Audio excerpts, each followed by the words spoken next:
हम बताएंगे आपको आज दो चर राशि में रैखिक समीकरण में ग्राफीय निरूपण। ठीक है, ग्राफीय निरूपण मतलब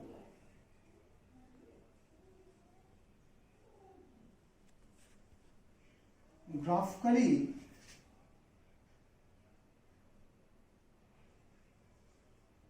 मेथड। पहले हम आपको बता दें कि लीनियर दो चर राशि रैखिक समीकरण का निरूपण एक ग्राफिकली होता है और एक अलजेब्रिक होता है। ठीक है, तो अलजेब्रिक के जो 3 प्रकार के होते हैं उसमें पहला मेथड होता है सब्स्टिट्यूशन मेथड मतलब प्रतिस्थापन विधि, और जो दूसरा मेथड होता है वो होता है एलिमिनेशन मतलब विलोपन विधि, और जो तीसरा मेथड होता है वह होता है क्रॉस मल्टीप्लिकेशन मेथड मतलब बज्र गुणन विधि।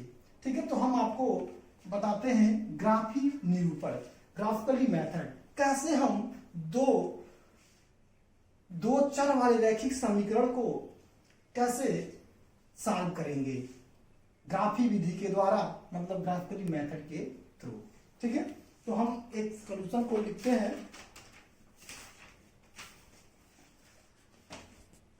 हम ले लेते हैं x plus 2y equal to 3 and second equation है 4x plus 3y equal to 2।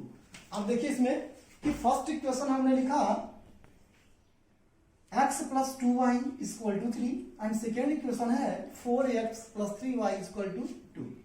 अब हम इसको ग्राफिकली सॉल्व करेंगे मतलब ग्राफिकली इसको निरूपित करेंगे किस पे, ग्राफ पेपर पे। ठीक है, तो हम कैसे इसको कैसे इसको हम सॉल्व करें, क्योंकि इसको सॉल्व करने से पहले इसके हमको सॉल्यूशन फाइंड आउट करने होंगे। जब हम इसके सॉल्यूशन को फाइंड कर लेंगे उसके बाद हम उसको ग्राफ पेपर पे उसको ड्रा करेंगे या प्लॉट करेंगे। ठीक है, तो फिर हम क्या करेंगे, पहले हम इक्वेशन फर्स्ट को लेते हैं, तो हम लिखेंगे बाय इक्वेशन फर्स्ट। ठीक है, फर्स्ट इक्वेशन क्या है आपका x plus 2y equal to 3 है। बच्चों इसका ध्यान दीजिएगा, लिखा है x plus 2y equal to 3।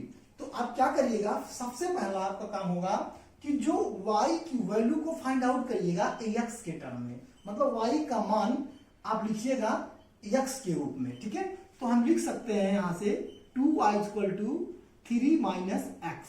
हमने x को राइट हैंड में ट्रांसफर कर दिया, तो जब ट्रांसफर करेंगे तो साइन चेंज हो जाएगी। उसके बाद हो जाएगा y equal to 3 minus x by 2। ठीक है, अब यह जो वैल्यू आ गई यह y की वैल्यू x के फॉर्म में कन्वर्ट हो गई। ठीक है, अब हम क्या करेंगे, इसको आप इक्वेशन थर्ड भी सपोज कर सकते हैं या फिर विदाउट इक्वेशन को भी सॉल्व कर सकते हैं। तो हमने थर्ड ले लिया, इससे आपको सॉल्व करने में थोड़ी आसानी हो जाए।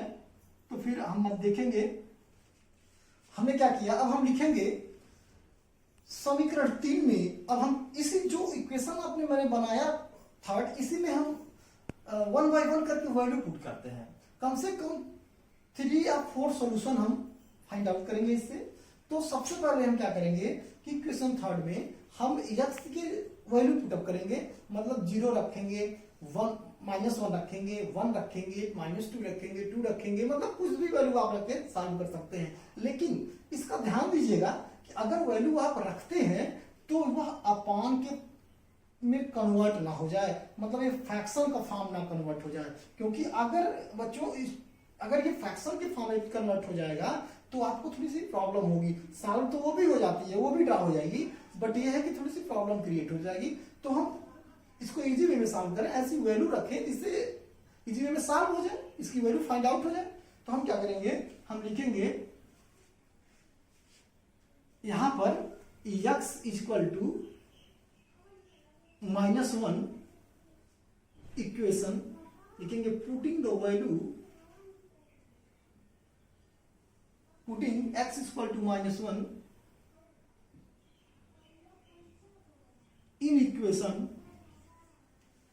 थर्ड। अब हम क्या करते हैं, हम इसमें इक्वेशन थर्ड में x इक्वल टू -1 पुट कर देंगे। तो जब हम इसको पुट करते हैं तो ये वैल्यू क्या मिलेगी, y equal to 3 minus x की जगह पे रिप्लेस करना है वैल्यू को 3 प्लस 1 बाई 2 y 4 बाई 2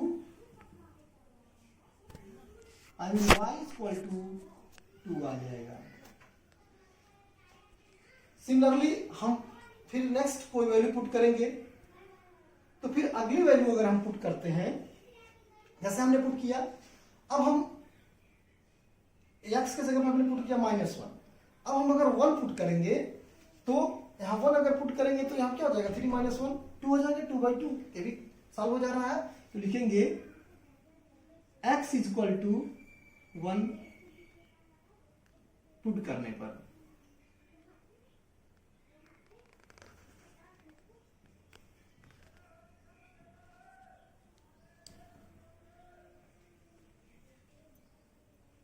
तो आपको मिलेगा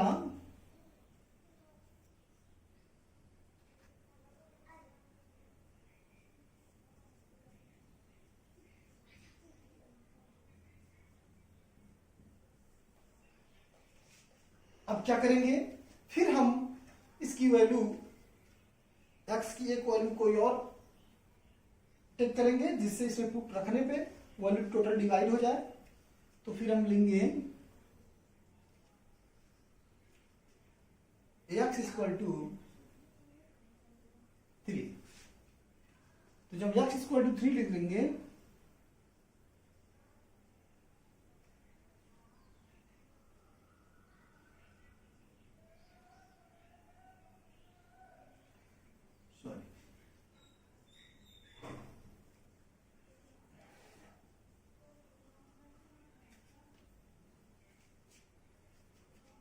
तो जब जैसे ही आप इसको पुट करते हैं तो आपको मिलता है